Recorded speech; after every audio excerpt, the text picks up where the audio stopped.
Hi, everybody.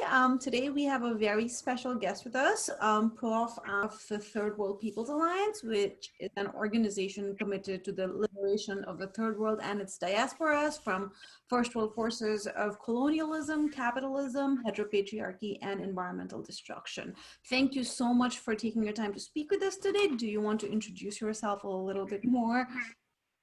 Yes. So my name is Prof.Ound. My pronouns are they, them, and I am non-binary, trans femme, disabled, Black revolutionary. I've been rolling with the Third World People's Alliance. I am also a Black anarchic radical, and I'm an artist in my personal time, so I write a lot and perform pretty often. Sometimes I paint as a hobby, and I really love nature as well. I'm a huge environmentalist, and I've been involved in some form of organizing or revolutionary work since around 2013, but especially in 2014 after the Ferguson Rebellion. So. Oh, thank you for that. So I wanted to start by asking you a little bit more about the work you've been doing, especially around Black revolutions, Black revolts, before and after the George Floyd protests, and anything you want to tell us in relation to that and your work. Yeah. So prior to the rebellions kicking off, after the state's brutal murder of George Floyd, I was focusing a lot on mutual aid and political education with the Afrofuturist Abolitionists of the Americas, which is a mutual aid hub and political education forum that formed online in 2017 with myself and a couple of other Black anarchic radicals. We've been doing a number of mutual aid and political education oriented things for the last 3 years. So, really focusing on getting resources moved around in the community to especially single mothers, Black disabled folk, Black trans folk, including folk behind bars. And in that process of moving resources along, holding space for people to study like revolutionary politics and raise our consciousness. And we've been doing that online. We've been doing that in person. And so when 2020 came along, we really were trying to move our work to a larger scale in the sense that rather than it just being our crew and immediate connections where this was happening, that we would begin to make connections with other orgs. And so in February, we held a huge kind of, I guess you would say, mobile resource hub, resource center. It was this set of workshops, and we had food and games, and it was like really intergenerational. Black people across the spectrum were there, and we were hoping that through that experience, we would be able to just continue hosting those kinds of events at least like once a month.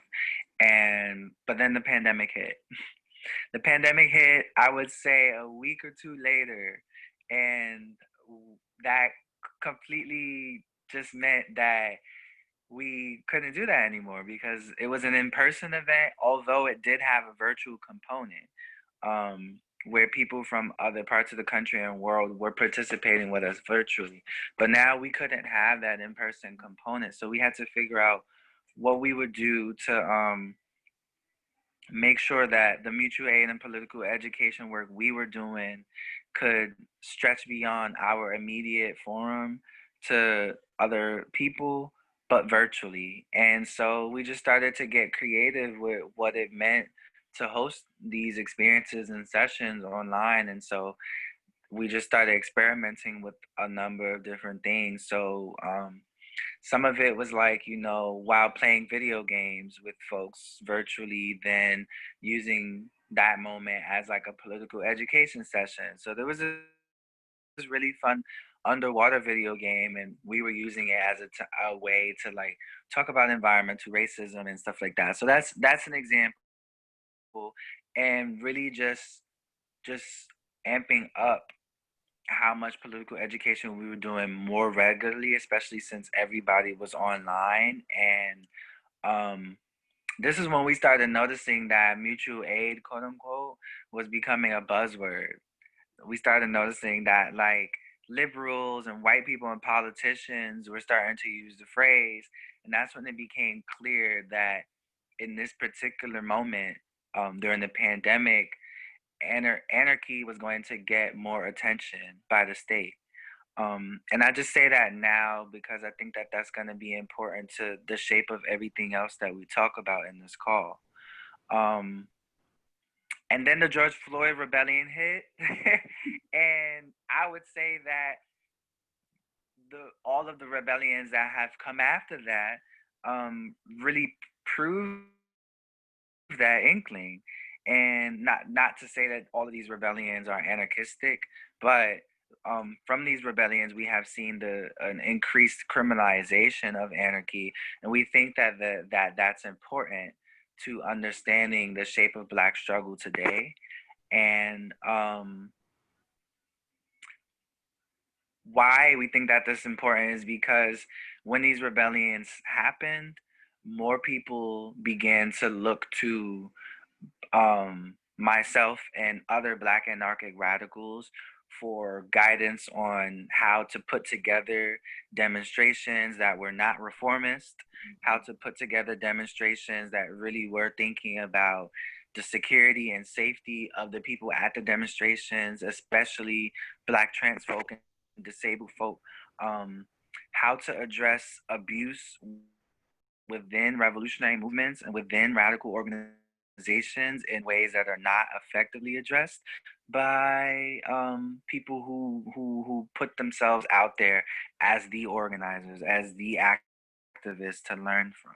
More people were coming to myself, and I've been talking to different Black anarchic radicals around the country, where people getting activated by these rebellions are seeing the shape that the rebellions are starting to take as certain so-called leaders step in, and they're feeling disaffected by the liberalism, and they're coming to Black anarchic radicals. And I keep hearing that over and over and over, especially to Black and trans and Black disabled revolutionaries that I know.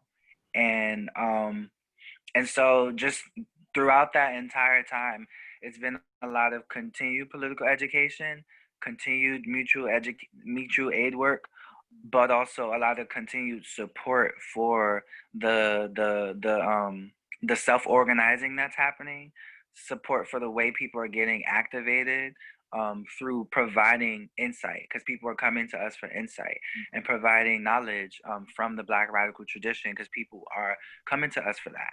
And so that's really been, and also support for survivors of abuse within these organizations, and really giving alternatives to what it means to build a movement and protect the most vulnerable. So that's really what it's been since before and after the rebellion. Wow. Wow. You mentioned something about a buzzword, which really leads into the next question really well. I have seen activists increasingly disidentify with the Black Lives Matter label. And I have some ideas about why that might be, but maybe you can tell us more about why that is the case. And how do you frame this contemporary movement, the rebellion that's going around, that has been on since after the brutal murder of George Floyd? How do you frame it? How do you frame the struggle around Black rights and freedoms? Yes. So I would say that this Black Lives Matter age, quote unquote, which has been going on since 2014, um, should be reframed in the way that James Baldwin reframed the civil rights movement, which is to say we should see it as a continued set of slave rebellions that enslaved people are fighting against slave catchers, which are the police, and fighting against plantations, which are prisons. And over time, because history is a process, um, they are going to get more and more riotous in character, and the consciousness of the people is going to get sharper and sharper and that's what happened after the civil rights movement. Civil rights movement led to the Black Power movement. We are seeing that the first wave of rebellions was very much fiery, but the fire was isolated.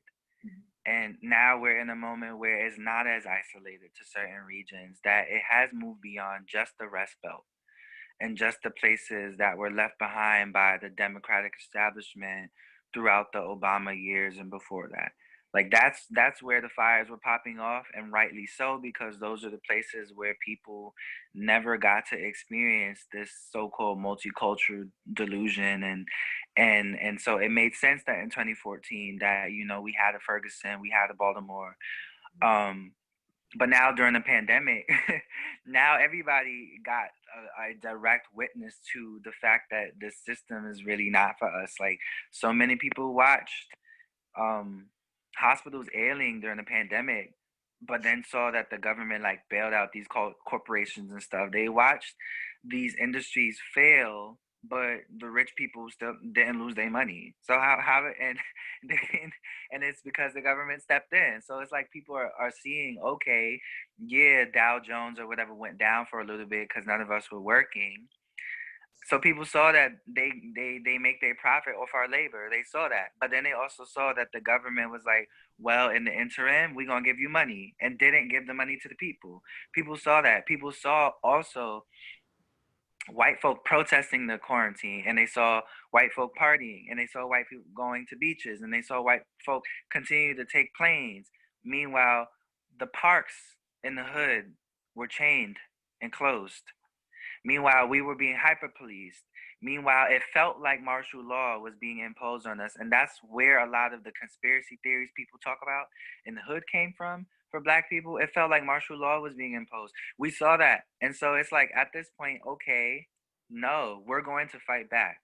And what I ended up hearing was young people on the streets literally saying, we got to eat. We got to eat. There's no way to get food. So yes, I'm going down there and I'm bashing that window in, and I'm getting what I need to get out of there, you know? And that's what people have been doing. And it's because people are seeing the destitute conditions that we've been had to live under, but in a clearer way. And just like our enslaved ancestors fought before, we've continued fighting. And each time we fought, the master has tried to suppress it, and we fought, and then we've gotten to a sharper phase of consciousness. What's happening right now is we're hitting that point where the master is going to try to suppress where it's going, and because the contradictions are hitting that high point, people and when that happens, then we're going to fight, and our consciousness is going to get sharper, and we're going to start connecting our movements to the global struggle, and that's when it's really going to be a threat. And so that's kind of how I've been understanding the shape of what's happening right now, is that we're in a series of ongoing slave rebellions, and we're about to hit what happened during the Civil War period. Black people escalated that conflict. It became a thing. The state tried to step in to smooth over shit. Black people still continue fighting, and the state wanted to respond with repression through segregation and stuff. And so that's what's happening in this moment. Wow. I'm like shook. In your experience, how well did mainstream media cover these protests? I don't know if you watch mainstream media, but I haven't watched mainstream media in a long time, but what I have seen is the way that mainstream media is disseminated on social media. And I think that's a unique relationship. I think that social media is becoming an extension of mainstream media in a number of different ways. And I feel like we really need to think about how it is that regular people, quote unquote, civil society, everyday folk, are able to really do the master's work for him, um, through social media and through other means, through the way that social media habits are taking life offline, um, through how we talk about things, framing it around what we saw on the internet. And so I mentioned that to then say this divisive rhetoric around who's actually a peaceful protester and who's actually a quote unquote violent protester is been central in the mainstream media, and that has happened a lot with Black rebellions, with slave revolts.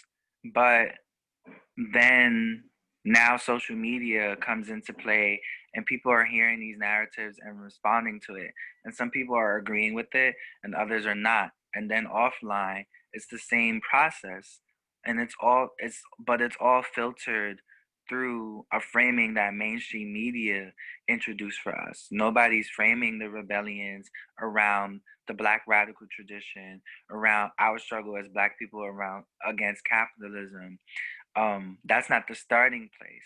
It can become that when we try to arrest the narrative and shake up the narrative, but still how it's put out there by mainstream media, and then how it takes life on social media and offline starts with what they put out there. And it's dangerous because then the right to rebel is removed from us.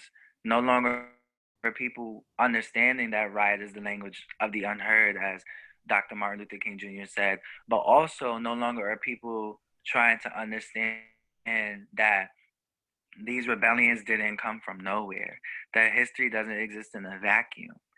And it makes it incredibly difficult to help us keep a cohesive outlook on what's going on, because mainstream media is so focused on delegitimizing some of the protests. And when they do that, the focus becomes on reform, on liberalism, on how can we make citizens and the police have a peaceful coexistence? How can we acknowledge that the slave catcher beats enslaved people, but still make sure that that dynamic between slave catcher and enslaved people exists? That's what the mainstream media is doing. And it's incredibly dangerous because Black people should not be being put in a position where we have to consider that people who work for an institution like the police, which literally exists to suppress Black people for doing what we need to survive our economic oppression, or doing what we need to resist our economic oppression. Those are the only two functions of police. What you need to do to survive what you're going through during the pandemic is suppressed by cops. What you need to do to resist what's going on, suppressed by cops. We should not have to sit there and consider that that's a relationship that needs to be reformed. Yeah, But absolutely. mainstream media wants. Sorry? You're muted, I I think. was just saying that mainstream media wants us to consider reform in some way, shape, or form. And Yeah, if not, then they want us to just like avoid talking about it altogether.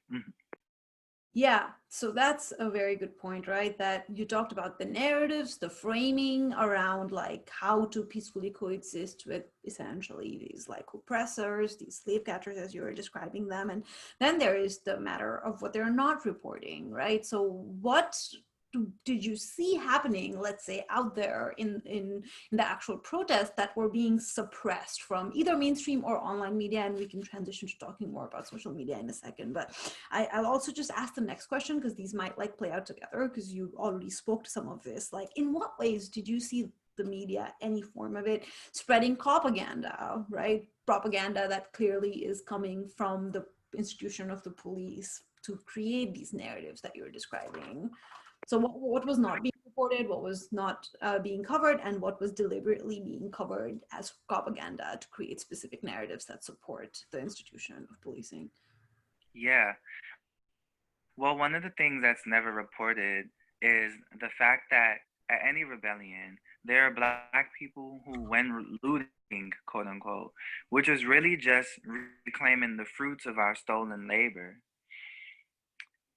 are taking that stuff and redistributing it to other people in need, bringing it back home to their families, but also giving it out to other people. What's never shown is the resilience of the masses and of the people, and the way the margins show up for ourselves. That's never shown because no oppressor wants it to be understood that the reason why this is happening is because people are trying to build a just world out of the ashes of the unjust world. So that's not shown. What is shown is, okay, one or two cops, or maybe an entire squad of cops, is marching with the protesters or is kneeling with the protesters. That gets shown. And then what's not shown is the fact that once the cameras are off, these very same cops are hosing or sicking dogs on, or shooting bullets that have rubber casings. These are not rubber bullets.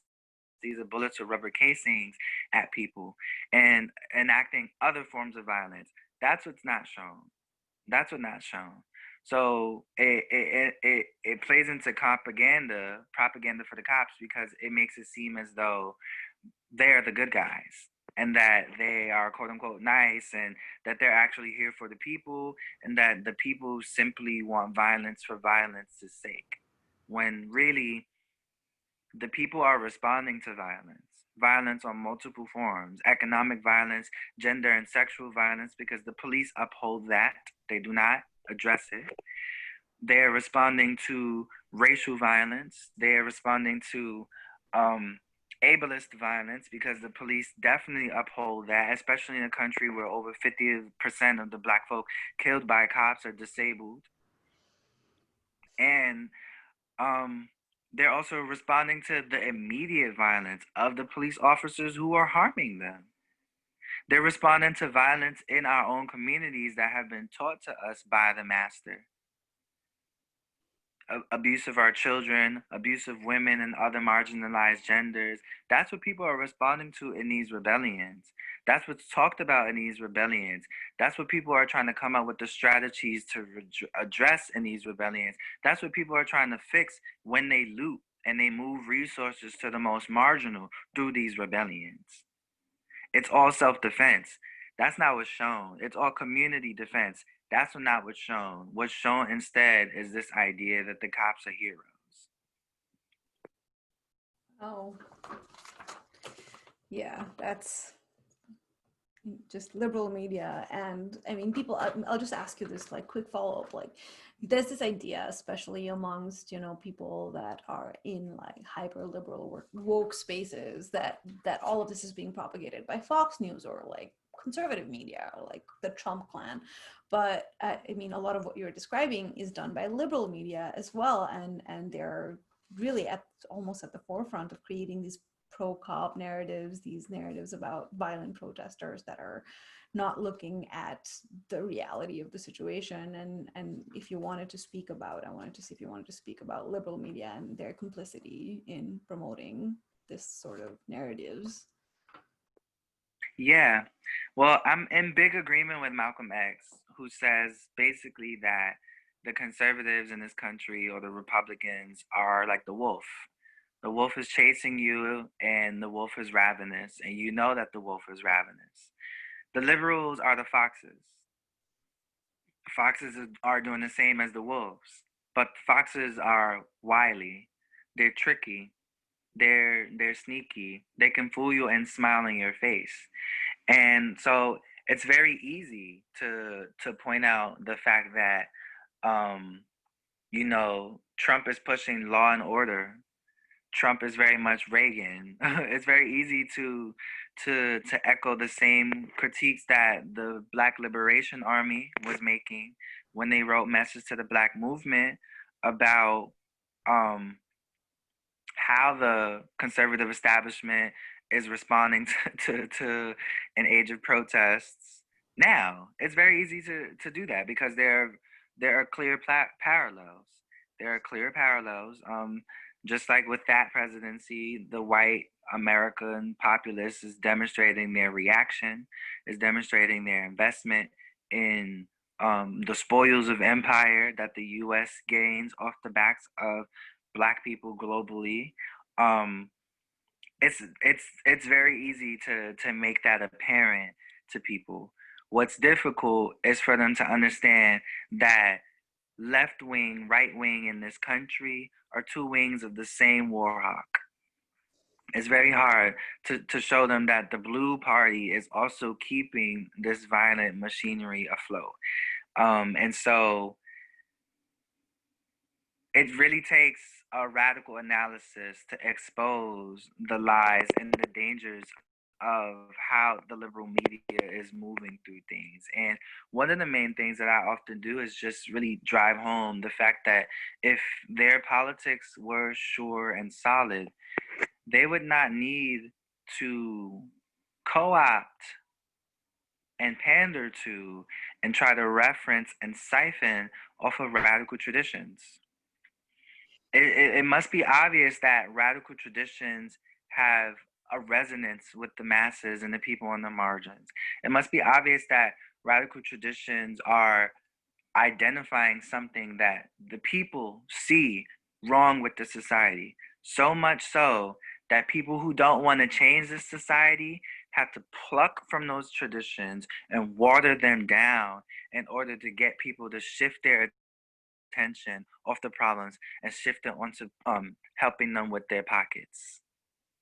The only way they know how to keep themselves relevant is to distract people by half agreeing with the radicalism that the people know in their heart of hearts is real. And so that causes us to have to step back and ask, why isn't it that they're just agreeing with it? Because radicalism is about grasping stuff at the root. We want total structural change. If they really on our side, why don't they want that? Why do they want to preserve the very system that we're beginning to notice is trash? And why do they only just want to kind of modify it? What does it benefit them if they were truly invested in the best interest of the people? Well, they're not. That's what people don't understand. That the state is not necessarily aligned with the material interests of the working class and of the people in the margins. You know, that there isn't a easy alignment between us and our quote unquote representatives. That they are where they are because that system supports what capitalism and colonialism is doing. And so I was pointing people back to the fact that they did notice that. You did notice that during the pandemic. Who did they support? Who did they support? They were quiet until the rebellions happened. During the entire pandemic, we did not hear nothing, nothing. All it was just Trump is trash and Trump is leaving people to die in the hospitals. But these people were not trying to be in our face. They were not trying to be in our face. They were co-opting mutual aid because they saw that Black people were showing up for ourselves, but they were not trying to be in our face. Then when we started burning down precincts and stuff, now suddenly it's like, hey, wait. I kind of agree with you. I do believe Black Lives Matter. Why is it now suddenly all these businesses and politicians and schools want to say it? And they weren't saying it in the first wave, 2014, 2015. They're saying it now. They're saying it now because they see how serious the masses are about burning the plantation. And they want to take the teeth out of that rebellion. They want to stop the slave revolt.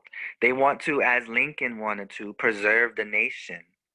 Lincoln was not interested in the interests of slaves. And these politicians who want to preserve peace in the nation like he did, they're not interested in the best interests of Black enslaved masses who are fighting back. Oh, that is so insightful. Wow.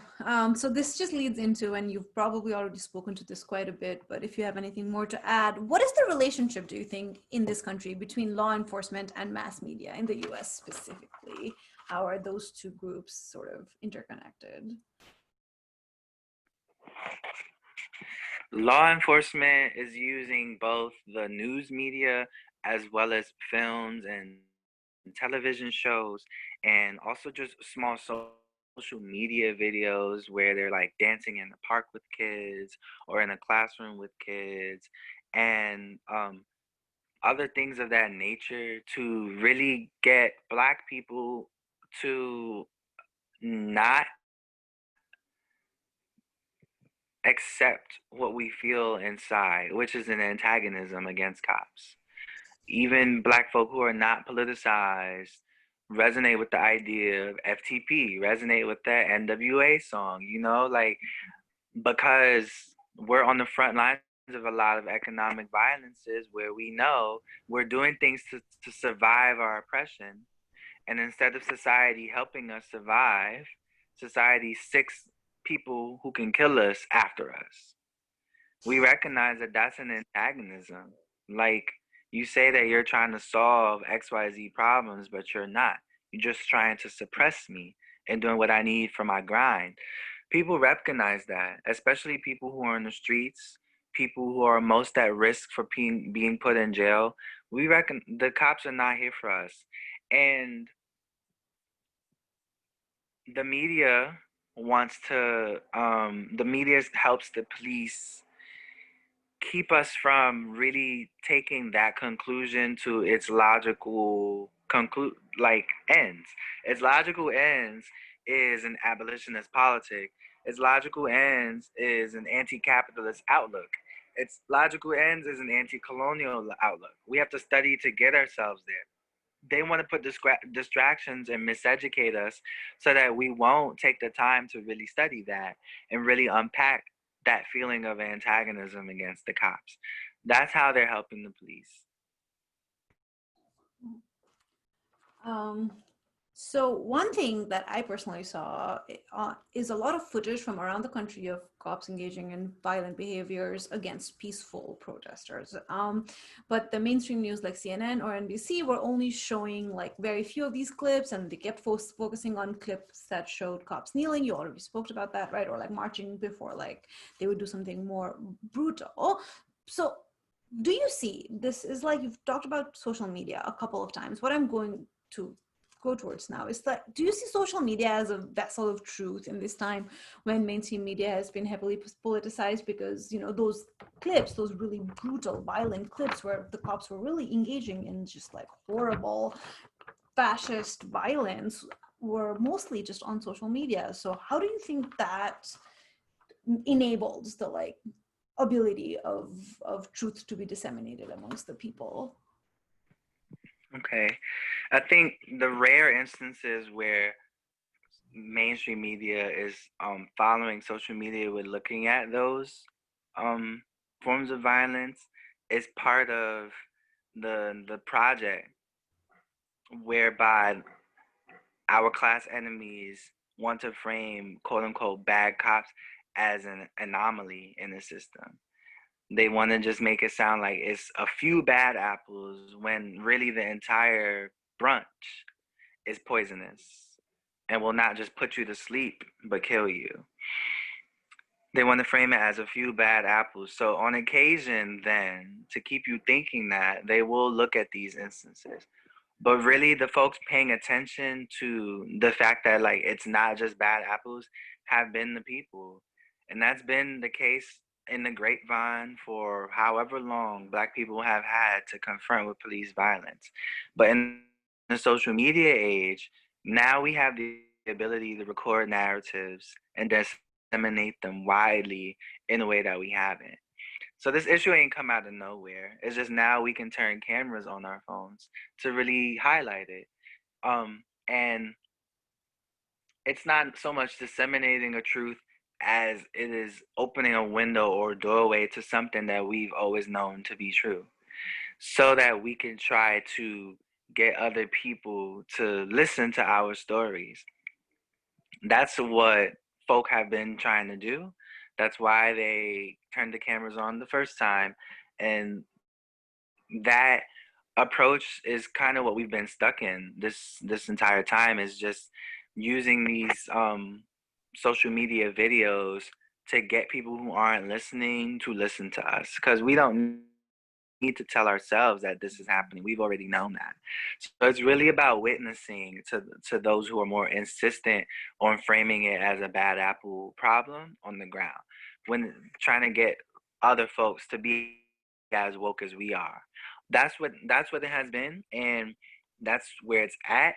And I personally don't think that that strategy is effective. I don't think that that strategy is helpful for Black people. I myself never watch those videos because I know what it's like to have been in situations with people in uniform, armed folk, and those videos are triggering for me. And I'm very much in line with ancestral wisdom. During the heyday of segregation, when our people were being lynched, um, folks used other kinds of independent media. We didn't have phones, but they had theater. There was something I learned about from one of my theater professors in college, Dr. Sherelle Luckett, called lynching plays. Lynching plays were forms of independent theater that were used for people to really talk about these things, but they never showcased the lynching in the plays. They always made the plays about the stories and the narratives of the victims' lives and really honoring these people who are now gone from us. That's really how I try to move. I try to move in the sense of, how do we focus on getting our own community to honor our stories, rather than trying to use trauma porn essentially to wake up other people. At the same time, though, there are occasions when, if I'm outside and I see a cop harassing a Black person, my go-to is pull out the phone. And that's because of this social media culture that we live in, where in that moment, that's what is our point of reference, our frame of reference for um hopefully trying to intervene in something that is difficult to respond to. Um, but again, that strategy isn't necessarily what is going to get us free. It has sparked a lot of mobilizations, and the mobilizations have been helpful for getting people trying to build together and raise consciousness. But at some point, we have to move beyond just mobilizing to, in the words of Kwame Ture, organizing, really trying to reorganize our community relations and fighting to reorganize our society from the bottom up. Yeah, wow. So I that leads into my next set of questions really is like, first I want to know how you see as social media as helpful for revolutionary organizing, and what you see as weaknesses of social media for revolutionary organizing based on your experience. I know you do a lot of work in your own local community and also are involved in the Third World People's Alliance, which really runs across spaces through social media. So I was wondering what your thoughts are on that. Yes. Well, my first experiences organizing have primarily been on social media. And especially as a disabled person, social media has made revolutionary community building really accessible to me when I can't be with other people in person, or when I can't be in the streets, or when I can't um, do this work in other offline settings. Now I can do it on social media. What I have experienced from the TWPA and from Black anarchic radicals that I have organized with is, one, political education. And that's different from awareness raising. That's what the videos are about, awareness raising, getting people to see. No, political education, really forming a community around study, solidarity, and struggle. Really forming a community around, okay, understanding the historical and structural basis for what we're dealing with and what we need to do to get free. having those conversations and really leaning on the wisdom of our revolutionary ancestors by studying what they've passed down, the frameworks that we inherited from them, and really thinking about what we can introduce so that our generation can discover our destiny in the radical history and fulfill it. I've experienced that through social media. I've seen people use Facebook groups to create entire curriculum and learning modules so that folks can have accessible ways to learn about Black radical history. Social media has enabled mutual aid practice to really become more disseminated and wider reaching in beautiful ways. I have formed partnerships and comradeships and even friendships because of the ability to connect with people across distances on social media. Social media has had a lot of usefulness in a number of rebellions that I've heard about, getting information out there for people who are fighting for liberation. And so it has its upsides when, like anything, might have its upsides. But social media is a capitalist technology. It was formed to enable marketing purposes, and really allow people to sell products. And so organizing and radical ideas be, begin to roll out as products on social media, as bite-sized things to consume on social media. And so it really allows things to get watered down. It really allows things to be taken as something simply to passively take in and not actively engage in. And so as much community building as it allows for, there's still a distanced relationship to what's happening that a lot of people have on social media because they're really consuming what they're seeing as just products because of social media. And with that in mind, um, it allows people to curate really one-dimensional images and personas for themselves about what radicalism is, what revolution is. And from there, people get attached to these individuals, even though they're not grounded in any collective liberation project. And these folk can literally make money off the movement and can literally build brands and gain clout of the movement. And that continues to happen. And people are literally finessing people out here. And so they get offline and they're able to replicate the same thing because social media culture spills into our offline world now as well. Um, Wow. Um, and that's also not to speak of the fact that um, the most marginalized continue to get overlooked on social media. The spaces that are used by Black, trans, and disabled radicals are not paid attention to.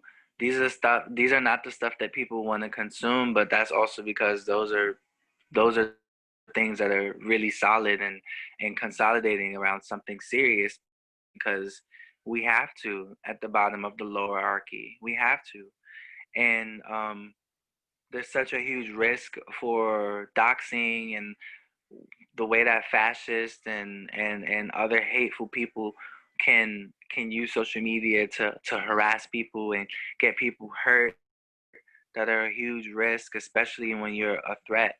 And so social media can be used to do Fed work. A lot of people have been able to identify protesters because of social media, and the cops have been arresting people because of the videos that are up and the images that are being taken. And the obsession with images and brands of personas don't stop that from happening. It actually makes it worse. People go into protests just so that they can look cute, and now they're snapping a photo and somebody in the photo who has a certain type of tattoo, now the cops are knocking on their door.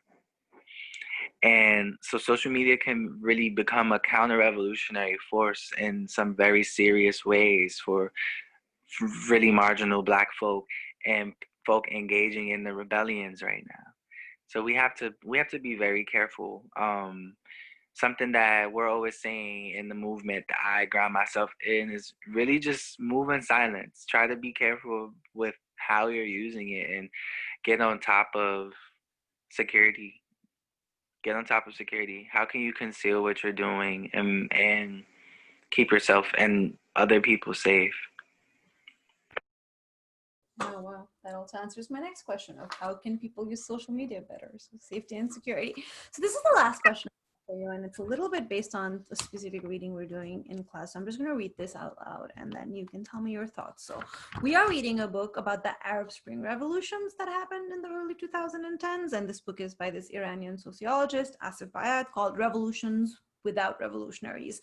And he brings up this concept of revolutions, revolutions, which are revolutionary movements with reformist characteristics. So for example, even though the Arab Spring protest led to revolutions and the toppling over of several dictatorships across the Middle East, the participants in the movement ascribe to neoliberal ideologies. So Bayat suggests that this is part of the reason why the revolutions did not lead to structural changes at the economic level, because people wanted to end dictatorships without wanting to end the underlying neoliberal ideologies that govern their lives. So did you see anything like that during the George Floyd protests? Did you experience any similar or different contradictions between ideology and action or revolts that were signaling some form of neoliberal stymieing of the movement?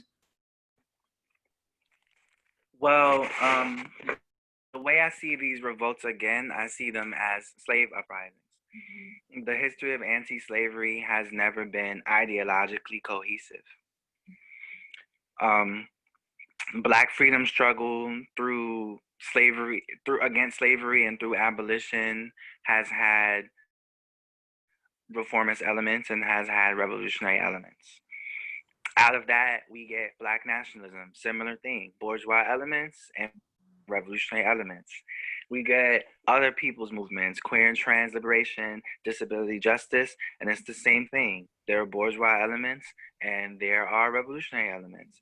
That is the nature of people's movements, in my opinion. And that is how anti-colonial struggles in general end up taking shape in history. From what I understand, is that there are elements which are invested in changing stuff structurally from the root, and there are elements which are not. Somehow, the two can work simultaneously together as a culture of opposition because of a shared, oftentimes national experience or somewhat similar national experiences under colonialism, under imperialism. And so we have to really wrestle with the fact that there are huge potentials for political activation that are ideologically diverse, and are at the same time still a somewhat unified culture of opposition, as we call it in the Black anarchic radical trajectory. So then what do? We have to figure out how to consolidate those cultures of opposition into revolutionary propositions.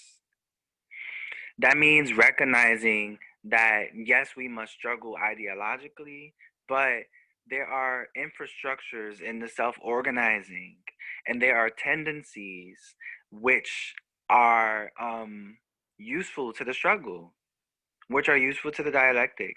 And especially in the US, especially with this heightened phase of state repression, if we recognize that there's a somewhat decentralized character to struggle that can pop off and that is backing the cops down like we're seeing right now, and that is not dying despite the state repression, then there's something useful to that for revolutionary purposes. And we need to think about how to harness revolutionary strategy around it. And that does require somewhat adjusting the organizational methodologies that we prefer based on whatever left tendency we've been coming out of. So we really need to put in the work to dialectically engage people's movements in anti-colonial struggles, how I see it. And that's what our ancestors have done in the Black freedom struggle. That is how anti-slavery struggles could become anti-apartheid struggles, and anti-apartheid struggles could then become Black Power struggles in the 60s and 70s to have a more anti-capitalist and more internationalist, and then a gender and sexual liberation, and then anti-ableist outlook. That trajectory did not happen for any other reason than that Black radicals chose to consolidate revolutionary propositions around the cultures of opposition that were coming up, and were dedicated in doing so. And we have to continue to just being as dedicated as we were before, especially in this moment. That's really my response. No, that's very, very insightful and very helpful. So I just want to give you an opportunity to add any last statements. This was really incredible and profound, to make a joke, but no, truly, it was very enlightening for me, and I'm sure it will be for my students and any other viewers that are on YouTube. So is there anything, any last statements you want to make about any of these topics before we end here? Yes, I believe that people should look into a group. I think they're called Rust Belt Radio, and they were just putting out something about abolitionism as a sort of political orientation, and they were speaking about how there are different varieties or postures within abolitionism. And I think paying attention to what's being said there is super important to understanding the rebellions that are happening right now. Not all of these rebellions are coming from an abolitionist place, but a lot of the forces that are in the streets and that are really trying to harness that culture of opposition into something more revolutionary are either abolitionists, or they hold to abolition as an idea and are hoping to use it as a way to shift conversations on police brutality away from that liberal is just bad apples toward the anti-capitalist understanding, which is that police protect the property interests of the colonizers, the slave catchers, the ruling class, right? And so in recognizing that abolitionism, plural, are a general way of understanding both reformist and revolutionary elements in these rebellions, we can begin be to tie together um, the nationalist and the transliberationist and the disability justice conversations that are happening in this rebellion time. Um, they are happening because these communities, Black people as a nation, Black trans people as a minority, Black disabled people as a minority, are the ones that are on the front lines of this police violence, are on the front lines of this prison violence. And so if we're going to find a way to overcome contradictions in the left's history, which have not addressed the national question adequately, that have not addressed the question of gender adequately, that have not addressed the question of disability adequately. The only way to do that, in my opinion, is to look at abolition, to look at how abolition has found a way to cohesively tie together cultures of opposition, regardless of if they are on the same ideological plane, and then figure out how to then struggle through that along the lines of revolutionary ideology so that we can create a united front and a set of revolutionary movements that will not reproduce anti-blackness, that will not reproduce transphobia, will not reproduce ableism or any other oppression while we are trying to fight against the colonizers and our class enemies. Wow, thank you so much. I will definitely be checking out the Rust Belt Radio. That sounds very, very helpful. I'm gonna stop recording now. I want to thank you on behalf of all of my students and any viewer who watches this for really, really speaking to us about all of these very important matters today. And we really appreciate your time and your intellect. Thank you so much. I'm gonna stop recording now.